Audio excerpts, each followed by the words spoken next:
দেখানোর জন্য। আমি যদি শুভর সাথেও করতে চাইতাম তাহলে সেটা শুভর সাথেও পসিবল ছিল। ভার্চুয়াল জগতে আসলে আপনি যেটা দেখাতে চাবেন মানুষজন ওটাই দেখবে। আমি কখন উনি বলেন যে আমি ইচ্ছা করলে আরও 101টা লাইলা বানাতে পারি, বাট লাইলা আসলে শুধুমাত্র ভিডিও না। এটা হচ্ছে আমার খুব কাছের একজন মানুষ খুব বড় একটা চ্যালেঞ্জ দিয়েছিলেন যে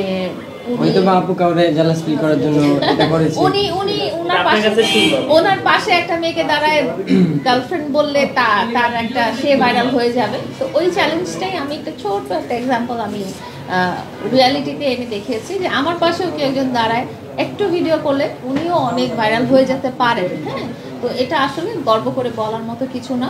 ইমন সবসময় আমার সাথে ভিডিও করেছে, ইমনের পেজে ইমনের আইডিতে গেলেই দেখবেন ইমন সবসময় আমার সাথে ভিডিও করেছে, বাট আমরা কখনো ওইভাবে করিনি, ভাইরাল করে নেওয়ার উদ্দেশ্যে কখনো আমরা ভিডিও করিনি।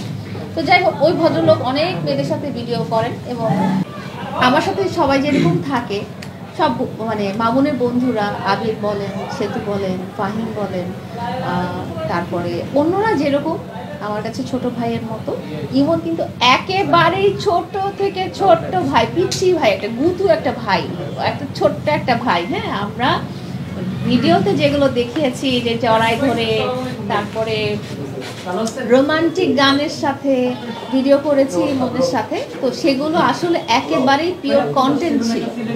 হ্যাঁ, পিওর কন্টেন্ট ছিল এবং অ্যাক্টিং করা হয়েছে। ও আসলে আমার একটা একদম ছোট, ও আমাকে আপু আপু নিঃশ্বাসে নিঃশ্বাসে আপু আপু আপু আপু বলতে বলতে শেষ, বাট ওগুলো ছিল অ্যাক্টিং। তো ওগুলো দেখে ইমনের যারা গার্লফ্রেন্ডস যারা আছেন বা ইমন যাদের ক্রাশ তাদের হার্ট অ্যাটাক হওয়ার কিচ্ছু নাই। ও আমার একটা ছোট্ট ভাই আর ও আমাকে আপু আপু আপু ছাড়া কিছুই বলে না। আমরা শুধুমাত্র কন্টেন্ট পেয়েছি একটা কারণে। একটা কারণটা কি?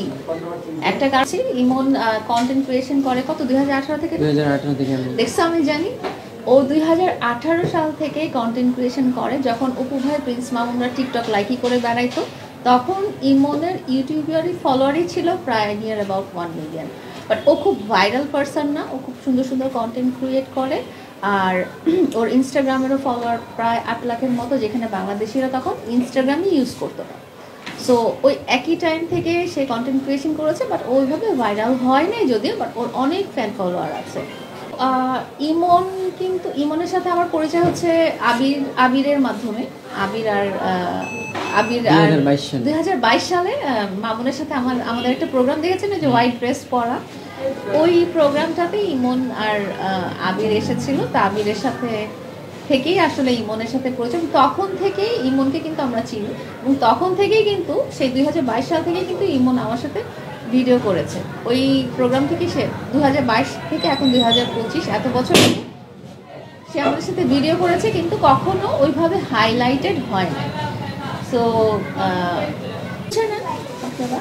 আমার বক্তব্য এখানে শেষ।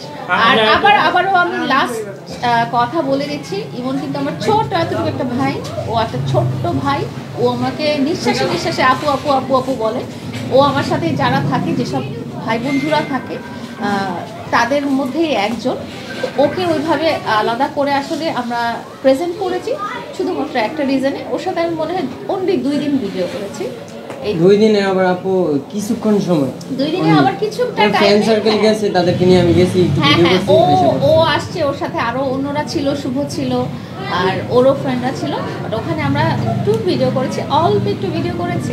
এটা নিয়ে আসলে এটা জাস্ট একটা হাইপ এবং একজনকে দেখানোর জন্যই, এটা নিয়ে আসলে সিরিয়াসলি ভাবার কিছু নয়। আরও একটা কথা, সেটা হচ্ছে ইমন কিন্তু কখনো আমার বাসায় থাকে না, এটা আপনাদেরকে ক্লিয়ার হতে হবে। হ্যাঁ, আপুর বাসা হচ্ছে ডিএসএস, আমার বাসা হচ্ছে মিরপুরে। তাহলে আমি এটাকে কিভাবে শুভ বা সাবির বা অন্য কারো কাছে দেখাতে চাই না। আমি ইমনকে পিক করেছি বিকজ ইমন না সবসময় আমাদের সাথে ছিল, কিন্তু কেউ আলাদাভাবে ওর দিকে দেখে নেয়। এই জন্যই আমি ইমনের সাথে শুধু 2টা দিনের মনে হয় হাফ অ্যান আওয়ারের মধ্যে 15 থেকে 20টা রিলস বানিয়েছি এবং তখন শুভরাও ছিল, অন্যরাও ছিল, বাস এতটুকু।